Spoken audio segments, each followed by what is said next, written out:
2017, the federal government did release the National Housing Strategy, which demonstrated a hopeful recommitment to affordable housing across Canada, which is great. Is it enough? I think most people will say no, but at least there is the acknowledgement and recognition from the federal government that there has to be a stronger investment federally, and making partnerships with the provinces. They have the Canada portable benefit, the Canada Housing Benefit, which is a portable rent subsidy, but that requires agreements between the province and the federal government, so that can always be a bit tricky. But I think there is more of an appetite to work collaboratively to really address the housing crisis that's happening in Canada. And when I was doing my research, I was looking at the work of David Hulchanski, who is a faculty in the social work department at the University of Toronto, and he really said the role of federal housing policy is largely focused on the ownership of housing. And I just pulled a direct quote. Over recent decades, the growing gap between rich and poor Canadian households has increasingly manifested itself in the housing system because of the many impacts of a housing system that relies on government policies that privilege a housing tenure many Canadians cannot access. There's a great deal of social need for housing, but the households in need lack the money to generate effective market demand. Public policy decisions since the mid-1980s have exacerbated the problem and have failed to respond to several harmful trends. So I think, that really highlights how ownership is really prioritized by most governments, and then that leaves the people who, don't have the means to own in kind of a different category, right? That often, may be neglected. And I wanted to highlight just a couple other policies too. I think, when we look at the province, rent control, there have been recent changes within the past 5 years, I believe, to eliminate rent control in buildings that were built over a certain year. I can't remember that year, but just the lack of restrictions on what landlords can increase the rent to, I think is, another damaging policy that we're going to see people kicked out of once affordable housing.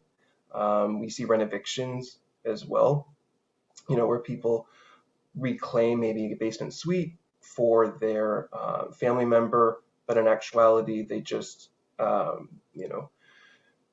relist that basement apartment at a much higher level. So we're seeing that as well, and there are policies that can change that.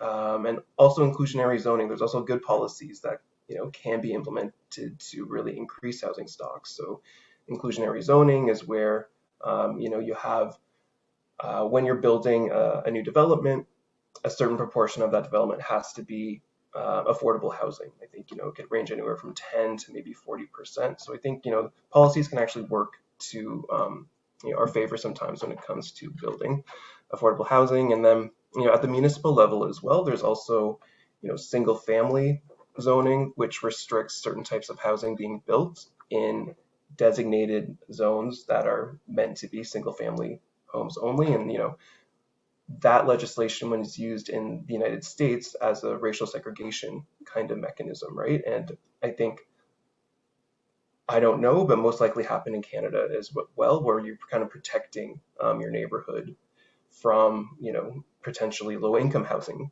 being developed beside you or something like that. So I think there's, policies, they have such a great impact. And I think as a homelessness researcher, I think we need to focus more on housing policies and how we can make changes to them.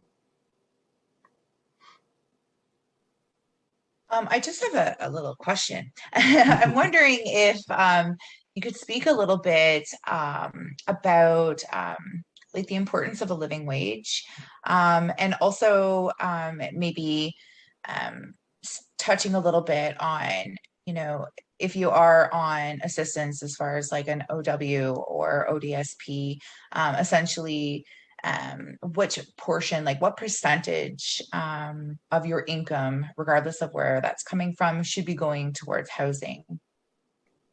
Yeah, totally. Those are great questions. I think I'll answer the second one because it's top of mind. So the Canadian Mortgage Housing Corporation, or CMHC, has a guideline which defines something as affordable, right? So a person should not be spending more than 30% of their income on housing. If they do spend 30% or more, they're labeled as vulnerably housed.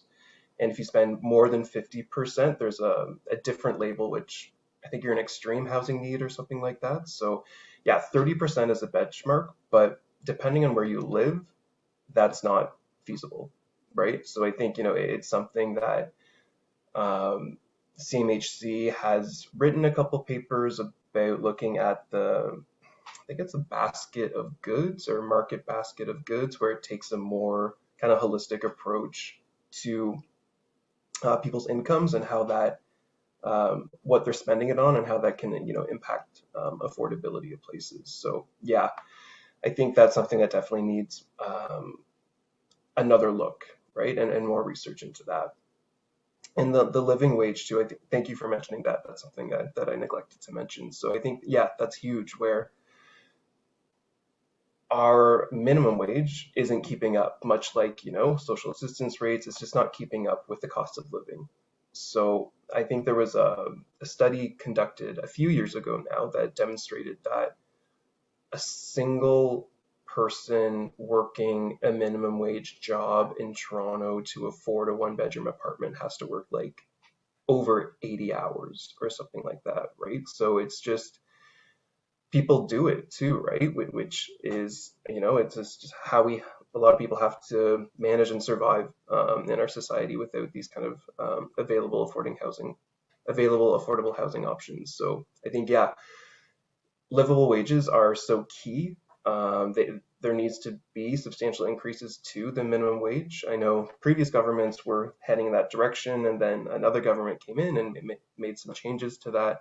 So it's just, yeah, I know there's a lot of advocacy around that too, and I think that's really important work that people are doing, and yeah, we need it. Thank you for that.